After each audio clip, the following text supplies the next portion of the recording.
એક તરફ સ્થાનિક સ્વરાજ્યની ચૂંટણીનો માહોલ જામ્યો છે તો બીજી તરફ ઉમરેઠમાં વિધાનસભાની પેટા ચૂંટણીનો જંગ જામ્યો છે। ત્યારે ઉમરેઠના કાછિયાવાડ વિસ્તારના મહિલા મતદારોનો શું છે મૂડ? પૂર્વ ધારાસભ્યની સારી કામગીરી તો આવનાર ધારાસભ્યથી લોકોને શું આશા અપેક્ષાઓ? ચાલો જાણીએ। ઉમરેઠ વિધાનસભાની પેટા ચૂંટણી યોજાઈ રહી છે ત્યારે ઉમરેઠના કાછિયાવાડ વિસ્તારમાં અમે પહોંચ્યા છીએ મહિલા મતદારો સાથે વાત કરવા માટે। શું માને છે, શું મૂડ છે મતદારનો એ જાણવા માટે સૌથી પહેલાં અહીંયા સિનિયર સિટીઝન છે એમનાથી શરૂઆત કરીએ। બા, શું લાગે ધારાસભ્યએ કામ કર્યા? હા, સારા કામ કર્યા। અમારે વિધવા સહાયના અને બધી રીતે સારું કામ કર્યું। આયુષ્માન કાર્ડ બધી રીતે સારું કામ કર્યું। આવતા હતા ચૂંટણી પતી જાય પછી કે ચૂંટણી પૂરતા જ આવતા હતા? ના, આવતા હતા ચૂંટણી પતી જાય તો આવે છે આવે છે તો આ વખતે એનો દીકરો ઊભો રહ્યો છે તો શું લાગે છે, જીતશે? હા જીતશે। શું કારણ? જીતશે, સારા કામ કર્યા એટલે પછી જીતવાનું જ ને બધું। એટલે એના બાપાએ સારા કામ કર્યા। હા, એમના પપ્પાએ સારું કામ કર્યું ને આ વખતે એ જીતશે જ, સારું કામ કરે છે। અન્ય મતદારો સાથે પણ વાત કરીએ। તમારા ઉમરેઠમાં વધારે જે પબ્લિક છે, મતદારો છે, એ કોના તરફ રહેતા હોય છે જ્યારે ચૂંટણી આવતી હોય? ભાજપ ઉપર। શું કારણ એનું? ભાજપ પર લાભ મળે એટલે ભાજપ।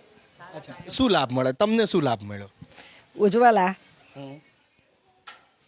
આયુષ્માન કાર્ડ લાભ મળ્યો। અચ્છા, એ તમને કાર્ડ મળ્યું, એ કાર્ડનો તમે ઉપયોગ કર્યો ખરા? કર્યો। શું થયું હતું? કર્યો। આ બેબીને એક્સિડન્ટ થયો ને તે વખતે એનો લાભ લીધો અમે।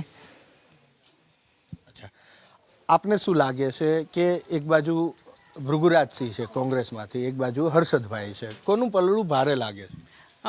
ઓબ્વિયસલી આપણા ભાજપનું પડવું એટલે હર્ષદભાઈનું પડવું ભાડે છે। કારણ કે જો ભાજપ એટલે એક લેડીઝ માટે સેફ સરકાર જેના આયા પછી કે એક લેડીઝ રાતે પણ 2 વાગે, હું ખુદ મારું ખુદનું બિઝનેસ છે, હું રાતે 1-1:30 વાગે બી સેફલી મારા ઘરે આવી શકું છું, એ હું ભાજપમાં આવી શકું છું। કેમ કોંગ્રેસ હોય તો ઘરે ના આવી શકો? અરે એમ તેમ એમને એટલા લુખ્ખા જ પાલી રાખ્યા છે કે રોડ પર નીકળાય જ નહીં। આજકાલ ફોન મારું 112 પર તરત મારી માટે સર્વિસ આવીને ઊભી રહી જાય છે। એ ભાજપના રાજમાં આવી છે, પહેલાં એવી કોઈ સર્વિસ જ નથી લેડીઝ માટે। એટલે એના માટે અને પ્લસ કે જે લાભ મળે છે આજની જનરેશનમાં કે જે લોકો અફોર્ડ નથી કરી શકતા, ગેસ છે ને આ બધું ઉજ્જવલા યોજના મળી એ લોકોને, જે લોકોના ઘર, એ લોકોએ વિચાર્યું બી નહીં હોય કે હું ઘર બનાવી શકીશ, એ લોકોને આવાસ યોજનાનો લાભ મળ્યો। અને જેમ આમ બેને કીધું કે અત્યારે 6 મહિનો જ થયો છે એમની દીકરીનું ઓપરેશન થયું છે, એમના ઘરેથી એટલું બધું ફાઇનાન્શિયલ નથી અફોર્ડ કરી શકા, પણ એટલું સરસ મજાનું ઓપરેશન એ લોકોએ એમાં આયુષ્માન કાર્ડમાં કરાયું, એટલે એ મોદીના રાજમાં। એમને જાતે કોંગ્રેસનો એ રાજ જોયો છે, કંઈક લાભ મળ્યો હોય તો જ કરતા હોય ને કે ભાજપમાં અમને સારું લાગ્યું। આપનું શું કહેવું છે? શું અહીંયા શહેરની જે સુવિધાઓ હોવી જોઈએ, રોડ રસ્તા ને, તમને કેવું લાગે? સફાઈ કેવી થાય છે? ના, સરસ છે સફાઈ, બધું સારું કામ છે। કઈ તકલીફ ખરી કે કોઈ તકલીફ છે? ના, કોઈ જ નહીં। તમે હજી ઉમરેઠમાં શું હોવું જોઈએ? ચલો અત્યારે બધું સારું છે, પરંતુ જો હજી સારું હોવું જોઈએ તો ઉમરેઠની અંદર શું હોવું જોઈએ? બાગ બગીચો નથી ઉમરેઠમાં? ના, નથી। તળાવ તો લગભગ છે, તળાવ તો મેં જોયું ઉમરેઠ, તળાવ છે। બાગ બગીચો નથી? હા, બાગ બગીચો નથી। અચ્છા, બીજું શું હોવું જોઈએ? બસ। આપનું શું માનવું છે? શું હજી ઉમરેઠને હજી શું સારું હોવું જોઈએ? તમે શું માનો છો? છોકરીઓ ગૌરી વ્રતને એવું કરે છે તો એ લોકોને ફરવા માટે કંઈ એવી સ્પેસ નથી કે ગોયરોમાં જે 5 દિવસ છોકરીઓ ફરી શકે। બાકી ફરવા માટે એ લોકોને છેક ઉમરેઠની બહાર જવું પડે છે। હવે નાની છોકરીઓને લઈને ઉમરેઠની બહાર કેમનું ફરવા જવું? તો એવું કંઈક ગામમાં એવું કંઈક કરો કે જે નાની છોકરીઓ ગૌરી વ્રતના 5 દિવસ આરામથી ફરી શકે। અચ્છા, બીજું શું? આ તો છોકરીઓ માટે જ થયું, છોકરાઓ છે જ ને ઉમરેઠમાં? હા, તો ફરે જ ને, કેમ નહીં? નાની છોકરીઓ સાથે નાના છોકરાઓ બી ફરે જ ને, બરાબર? એટલે વડીલો છે, વૃદ્ધો માટે બી એવું કંઈક બાગ નથી કે જ્યાં ઘડી એ બેસી શકે। બ્રહ્માકુમારીવાળાનો છે પણ જેવો આપણો હોવો જોઈએ એવો બાગ બી નથી કે જ્યાં ઘડી વડીલો વૃદ્ધો સાંજના સમયે જઈને આરામથી બેસી શકે, પણ શાંતિથી નિહાળી શકે। એવું કંઈક કરો ગામમાં કે જ્યાં આગળ બધા એક સાથે બેસીને છોકરાઓ બી રમે, વડીલો બી બેસી શકે શાંતિથી, એવું કંઈક કરો। અચ્છા, બાકી રોડ રસ્તા બરાબર છે?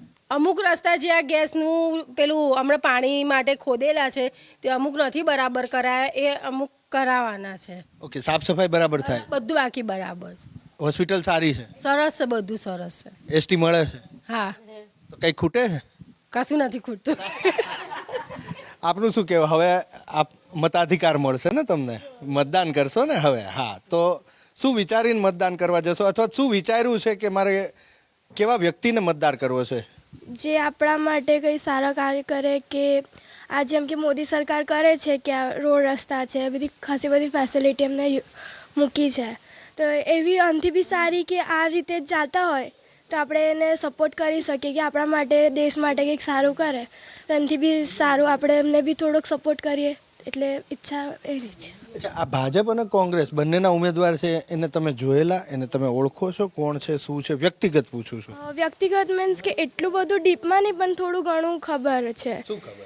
કે ભાજપ ને કોંગ્રેસમાં અત્યારે હાલ પહેલાં કોંગ્રેસ સરકાર હતી તો એ લોકોએ બી કંઈક ભૂલ કરી હશે, થોડાક આગા પાછા, એટલે શ્યોર ના કહી શકીએ કે કઈ સરકાર છે કઈ નહીં, પણ અત્યારે હાલમાં ભાજપ જે કરે છે એ કોંગ્રેસ એટલું બધું નથી આવતું. પણ હું જો કે મારા ફેમિલી અને બધા ભાજપ કરે, મેં પોતે ભાજપ સરકારને જોઈ છે કે મારા પપ્પાનું ઓપરેશન કરાયું, ઘરમાં બી ખાસા બધા જે અત્યારે સહાય છે એ ભાજપ સરકારની છે, કે આવાસ યોજના છે, પછી આપણા હોસ્પિટલની બધી યોજના છે, તો હું પોતે ભાજપને સપોર્ટ કરું છું. કોંગ્રેસનો મને કોઈ એક્સપિરિયન્સ નથી. ખૂબ ખૂબ આભાર. તો આ મહિલા મતદારો છે વાછિયાવાડના, અને એના સાથે વાત કર્યા પછી એવું લાગે છે કે આ વિસ્તારમાં અને શહેરી વિસ્તારમાં તો ભાજપનું પલડું હાલ ભારે દેખાઈ રહ્યું છે. કેમેરામેન રાજ ભાવસાર સાથે હિરેન રાજગુરુ, એબીપી અસ્મિતા, ઉમરેઠ.